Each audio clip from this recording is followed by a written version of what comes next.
Doing? Good, good. Well, let's let these guys file out here. But, what we just did was a little roundtable with leaders in the aviation industry. We've got leaders of labor represented. We've got leaders of the businesses that are, of course, making the airline industry run. And I just wanted to hear from people about the stresses of the aviation industry in light of the fact of the shutdown. And here's what I found out. It actually worries me a great deal because I think that as much as delays have gotten worse over the last couple of weeks, everybody here is very worried that we're going to see more delays, more stresses on the people who are actually making the aviation system run, and more problems for both the consumers but also the great workers who actually make this incredible shining jewel of the American economy actually work and work on time and work safely. Here are the things that I worry about. I worry about the people who are scanning our bags and making us get through the security line. I worry they're not getting paychecks. They're starting to get worried about how to feed their families and how to pay school tuition and everything else. I worry about the pilots who haven't gotten paid in a long time. I worry about the air traffic controllers who, of course, make this entire system extra safe. I worry about them, more worried about their credit card bill than they should be because they're not getting a paycheck because Democrats refuse to open the government. Now, I understand that a lot of Americans are sick of partisanship in Washington, D.C. Trust me, I've been here for 9 months in this job. I am sick of partisanship in Washington, D.C., but this is very, very simple. Every partisan dispute, every policy disagreement, all of these things we can talk about, we can reason through, we can disagree, we can shake hands and compromise on some of those issues, hopefully, but this is something that every single American, Democrat or Republican or Independent, should be able to agree on. Open the government. Stop this craziness and open the government. It's causing way too many problems, and some of the folks behind me are the people who are dealing with the problems. Now, let's just recap exactly what's happened politically in this town related to the government shutdown. We have had now multiple votes to reopen the United States government. The House of Representatives has voted affirmatively to reopen the United States government. 52 Republicans and 3 Democrats consistently vote to reopen the United States government, but we need 60 votes. So all we need to end the craziness, to pay the air traffic controllers, to pay the TSA agents, to pay the pilots, to make sure that food stamp benefits continue to go out to the American people who need them, all we need is 5 reasonable Democrats to join 3 moderate Democrats and 52 Republicans to reopen the government. I want to let Sean Duffy say something, but before I do, I just want to say to any Democrat in the United States Senate, we are happy to talk about any policy issue. We're happy to talk about health care policy. We're happy to talk about tax policy. We're happy to talk about regulatory policy, but not at the point of a gun. You do not get to take the American people's government hostage and then demand that we give you everything you want in order to pay our air traffic controllers. It's a ridiculous set of demands. Let's reopen the government, and then let's sit down and talk about how to compromise on policy for the American people. Sean? I appreciate it, Mr. Vice President. So first, I want to thank you for calling this meeting of the aviation industry. We have a great coalition, bipartisan coalition, and so thank you for that. I just want to tell you, we look at the aviation system, and we've seen blips and blurbs, whether it's LAX or it's Atlanta or it's Dallas. You're seeing impacts of this shutdown on our airspace, and that means travelers are delayed, travelers are canceled. It has real problems. So our air traffic controllers, their first paycheck they missed, well, they got 90%, 80% of the paycheck. That was in early October. They just missed their full paycheck. And you got to think, well, then the second paycheck comes. That's not when we have real disruption. Because every single day, as all of you people know, as we all pay our bills, right, it's not just the mortgage and the car payment, which is very real, but they're buying food. They travel 30, 45 minutes into the towers or the centers, so you have to buy gas. They have kids that want to play football or volleyball or tennis, and they can't afford the very life expenses that they need those paychecks for. And so though we've maintained the safety, I'm grateful for our controllers who are coming in every day. But I do think as this shutdown continues, you're going to see more pressure on controllers, more pressure on TSA workers, and that's going to have real impact. One group that we don't talk about a lot is we have technicians that work in our centers. I've talked to you all about how old our equipment is. We have technicians that come in every single day to make sure this equipment actually works. They too aren't getting paid. And this is burning, and it's having a real impact on our men and women who serve our airspace. And so I would join the Vice President and say, don't hold us hostage. Don't hold American families travel hostage. Don't hold air traffic controllers hostage. Open up the government, have a conversation, let's get it resolved. But again, every day it gets harder. Every day there's gonna be more challenges. And the last point I'll make before I turn it over to Sean O'Brien's really great hair day today, is the fact that a lot of our people can go through the miss of one paycheck, and it's hard for them, but a lot of them can get through it. None of them can get through 2 paychecks. And so, again, if Democrats don't get their act together very quickly, you're going to see huge problems. And again, I would come to them with a clean heart and say, open up the government, and then let's have a conversation.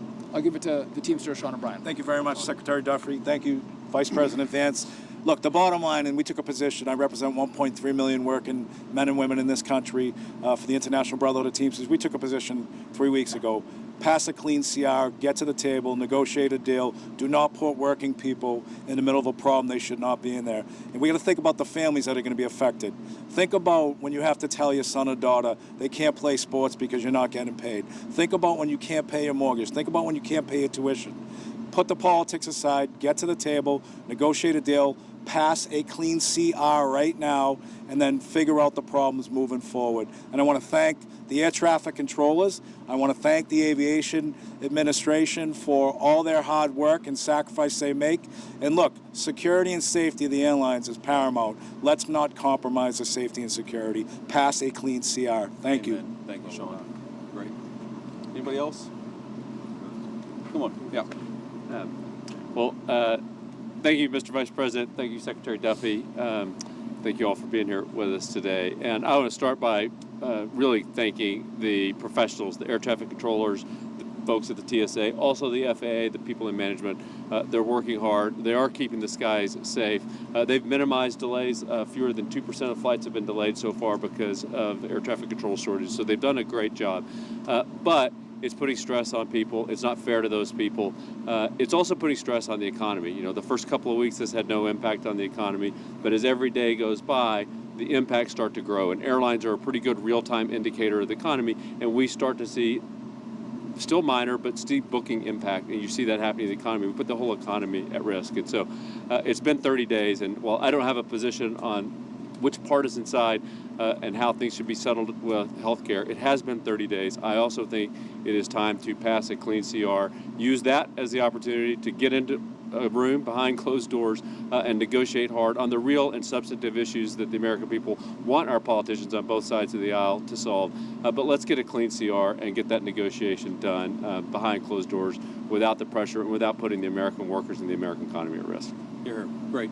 Okay, guys, we'll take a few questions. Yeah. Go ahead. Thanks, Mr. Vice President. Mary Margaret with Daily Wire. We're coming up on the 1-year anniversary of this really tragic plane crash in D.C. Should Americans be afraid to fly while the shutdown continues? No, I don't think Americans should be afraid to fly because we've got great airline professionals who are keeping the safest aviation industry in the world afloat, but they're doing it with incredible stress. What I worry more about is that if you have, let's say, a pilot who's now missed 2 paychecks, who's now telling his kids that they can't do things that they'd like to do, who's now worried about feeding his family, maybe that guy doesn't show up to work. Maybe he goes and gets a different job. That means greater delays for the American people. I worry about the air traffic controller who now has missed 2 paychecks, who's got to pay his credit card bill or his mortgage, but can't pay both and decides, you know what, this industry is not for me. The Secretary of Transportation made a great point in private. I'm going to steal it right now because we got to get people into the air traffic control industry. We had a shortage of 2,000 people. How many of those people look to the future, see that congressional Democrats can't get their act together and say, you know what, we're not going to join air traffic controlling at all, which is going to further extend the delays. I think that we have a safe system because these guys are doing heroic things in the midst of this terrible shutdown. But why do we ask them to do so much without getting paid? Why don't we pay them so that they can be happy, they can do the best job they can do, and they're not worried about feeding their families while they're doing a very important job for all of us? Mr. President, Yeah. Could you let us know your understanding of the President's comments that he wants to resume nuclear testing after more than 30 years? Does he mean the warheads themselves, the distribution, the missiles, and so forth? What's your understanding of his intention? Well, look, I'll answer that very briefly, but I really do want to focus on the shutdown that is affecting the American people. I think the president's truth speaks for itself. We have a big arsenal, obviously. The Russians have a large nuclear arsenal. The Chinese have a large nuclear arsenal. Sometimes you've got to test it to make sure that it's functioning and working properly. We've been working very closely, even with nations that we don't have the best relations with, to try to limit nuclear proliferation. The president's going to keep on working on that, but it's an important part of American national security to make sure that this nuclear arsenal we have actually functions properly, and that's part of a testing regime. To be clear, we know that it does work properly, but you got to keep on top of it over time, and the president just wants to make sure that we do that. I'm Kelly Meyer with News Nation, and my dad was a pilot, so thank you for what you're doing to keep this guy safe. I wanted to ask you, I know you said you're going to talk with folks on Capitol Hill after they open the government back up. If this keeps going on, would you consider getting everyone together like you did before the shutdown here at the White House to talk? And just quickly on nuclear, does the new testing make the world less safe? So I'm not going to answer. I've answered all the questions about nuclear testing that I'm going to answer. I want to talk about the government shutdown here, and I'd like to focus the questions there. But to your point, look, I've never said we're not going to talk to congressional Democrats until they reopen the government. What I've said is we are not going to give in on policy demands under the threat of hostage taking. I mean, if any moderate Democrat or any Democrat period from the United States Senate wants to come over, they're welcome to walk into these doors in an hour. I'm happy to talk to them about how to end the government shutdown, but it's actually very simple because there's a clean CR, as you heard from everybody, that would reopen the government. What we're also saying is that we're not going to allow anybody, Democrat or Republican, to effectively threaten any policy demand and to place that upon reopening the government. You don't reward hostage taking. If Democrats want to talk about healthcare policy, let's talk about healthcare policy. If they want to talk about tax policy, let's talk about tax policy. They don't get to come in here and say, you give us everything we want, or we're going to shut down the government and not pay our pilots and not pay our air traffic controllers. It's ridiculous, disgraceful, irresponsible behavior. There have got to be 5 more moderate Democrats in this entire city who are willing to work with us to reopen the government. Mr. Vice President, on the issue of the shutdown, there is the concern about 42 million people losing their SNAP benefits. Of course. Over this weekend. The administration's moved a lot of money around to pay troops, to pay federal law enforcement, and is telling Congress it can't move money around to pay at least some of those benefits. Why not? And would there be some push perhaps in the next 48 hours to try to do that so Americans don't go hungry? Well, here's the problem. If you go back to previous government shutdowns, what has happened is that sometimes the president has tried to make the shutdown as painful as possible on the American people. I give the president of the United States great credit and the entire team for trying to make this as painless as possible. The Democrats are acting irresponsibly. He doesn't want the American people to suffer because of it. But look, right now, this government, this administration, we're like guys running around, with a leak in a damn wall, trying to plug it with bubble gum. And we plug one spot with bubble gum, and we plug another spot with bubble gum, and we plug another spot with bubble gum. Why don't the Democrats just stop this entire charade and reopen the government so that we don't have to try to make this thing work on a shoestring budget, which is what we're trying to do. The unfortunate reality, and we're starting to see this with our aviation industry, we're going to find out the hard way with SNAP benefits. The American people are already suffering, and the suffering is going to get a lot worse. Not because the President of the United States has failed to make the shutdown painless. He's tried to do everything that he can to make it as unpainless as possible. The reason that pain is coming and the reason it's building is because we're not passing the clean bill to reopen the government. It's a very easy thing to do. So you're not... Thank you, Mr. Vice President. I'm Monica Payne with Frontlines Turning Point USA. On the government shutdown, of course, we're approaching Thanksgiving, we're approaching the holidays. What could travel look like, if the Democrats don't open the government in time? So I'm going to let our great Secretary of Transportation answer this question. Look, it could be a disaster. It really could be. Because at that point, you're talking about people have missed 3 paychecks. They've missed 4 paychecks. How many of them are not going to show up for work? You take the TSA lines that are already too long, even right now, and say half of those people don't show up for work, not because they're not hard workers or good people, but because they've got to find a different job to feed their families. What happens when The security lines are not an hour long, but they're 4 hours long. What happens when pilots start not showing up for work because they're so focused on paying the bills, they can't fly the plane safely? That's going to lead to massive delays. We want people to be able to get home for Thanksgiving. We want people to be able to travel for business, to make this entire engine of commerce work. We want the aviation industry to work. It's not going to work unless the Democrats reopen the government. These guys are doing heroic things to make it work as well as it possibly can, but every single person that I talk to a word, they are worried that the delays are going to reach a point where it makes it very, very hard for the American people to fly. Sean? So listen, to answer your question, our traffic will be snarled, right? It'll be a disaster in aviation. And just, I'm going to steal, you stole my point, I'll steal one from Scott Kirby from United. October is a slower air travel month, and we have great weather in October. And so you've seen minimal disruption because of good weather and slower travel. But as we go into November, travel picks up as people start to look at going to see their families, kids come home from college. And if you don't have air traffic controllers who are being paid, they may want to stay on the job, but they cannot. They're going to have to go take a second job, and you're going to have mass issues throughout the airspace. People will not be able to go from one place to the other because of the government shutdown, and I hope Democrats don't take it to that point. Great.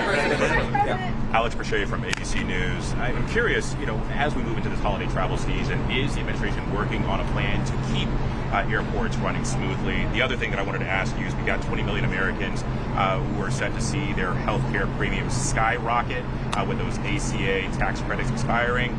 Curious your response there. Is the administration working on a plan to expand them? Why don't you take the question about what we're trying to do to try to limit the effects of the shutdown on aviation? I think Sean is a great person to address that, and then I'll address the health insurance premium question. Yeah, so we're working closely with NATCA, our air traffic controllers union, our technicians who work to keep the equipment safe and operational. I know Christy's working with TSA, so we are doing all we can to partner with and talk to our government employees who make this system run smoothly. But we can only ask so much. And I, as a guy who had a lot of kids and didn't make a lot of money early in my life, I know the pressure that these families are under. And by the way, think when these families go home, the fights that are had over the fact that you don't have money for basketball this season. The family strife that happens because they don't have money coming in the door is very, very real. So we are doing all we can to work with our partners to keep things running smoothly. But in the end, we can only go so far. And if I could just, before I turn it over, I love that you guys are asking us questions about what we can do to make this less painful. There's an easy, painless solution. Pass a clean CR. And by the way, I think you all, I was part of some shutdowns myself in Congress, and the tone of the press corps is very, very different in this one. You were rabid against Republicans who voted not to open the government up, and it seems like everyone is so docile. And so, what is the president going to do to alleviate the pain? I'm out of the mall. Anyone can go see the World War II Museum. They can all go see the Vietnam Memorial. Again, we didn't close those down. This administration is doing everything they can to alleviate the pain on the American people. Go back to Barack Obama. He did everything he could to shut down parks and memorials across this city. And so, again, it's an easy answer. Go ask the Democrats that question. Say, what are you going to do to make sure that people get SNAP benefits this Saturday? Or they have health care assistance for their Obamacare? What are you going to do? Because we're doing everything we can on our end, but there's not much more we can do because the rules of the road by which we have to play. And so, again, I'm grateful for this team because they care about the American people. I just wonder, do the Democrats care the way we do? And if they do, open it up, sit down, and negotiate. Hear, hear. That's a great point. I want to answer the question about health insurance premiums because, look, we don't want the American people's health insurance premiums to go up. We're very worried about this. The president's been talking about this since before we even took office, that we're inheriting a healthcare system that has suffered some real problems under the Biden administration. Because of that, you're seeing health insurance premiums skyrocket. Now, here is our very simple proposal to the Democrats. Let's sit down and come to a compromise and work it out. And you know what the Democrats' response to that is? Give us everything we want, or we're going to shut down the government and keep it shut down. That is not reasonable behavior. That's not how you do compromise in this town. That is the way that the Democrats have operated. They are trying to take a hostage, and we can't reward that behavior. If we do that, If we say yes, of course, we'll give you everything that you want if you reopen the government, you know what's going to happen? In 3 months, they're going to come back to the administration and they're again going to say, we're going to shut down the aviation industry. We're going to deny people SNAP benefits unless you give us exactly what you want. That's how a child behaves. That is not how a responsible governing party behaves in the United States of America. And let me make one final point, and then we'll cut out of this press conference. Look, I've been a little bit unfair, and I want to correct this, because when I say the Democrats have shut down the government, it's actually the far left side of the Democratic Party, because to their great credit, 3 moderate Democrats joined 52 Senate Republicans to vote to reopen the government. We need 5 more reasonable Democrats to put the American people first and reopen the government. That's all that we're asking. Let's talk about health care policy. Let's make sure that we ensure that Americans' health insurance premiums don't go up. We want that, and we're willing to work with people for it, but they've got to reopen the government first. Sean came from a background not that dissimilar from mine. Sean O'Brien came from a background not that dissimilar from mine. There are moms and dads who are fighting right now because they're worried about not being able to pay the credit card bill and the mortgage bill. There are parents who have to look their kids in the eye and say, you know what, we're not going to do football this year. We're not going to do basketball this year because I can't pay for it because the federal government is shut down and I'm not getting a paycheck. Do we want those people who keep the aviation system running to not be able to feed their families, to not be able to pay for some of the things that make life worth living? The answer to that question is absolutely. We want them to be able to afford a good life. The only way for that to happen is to reopen the government. It'll be good for those who fly. It'll be good for those who work in the aviation industry. It'll be good for the whole country. Just do the common sense thing, Democrats. Reopen the government. We need 5 Senate Democrats to join us. I hope that they will. Thank you, guys.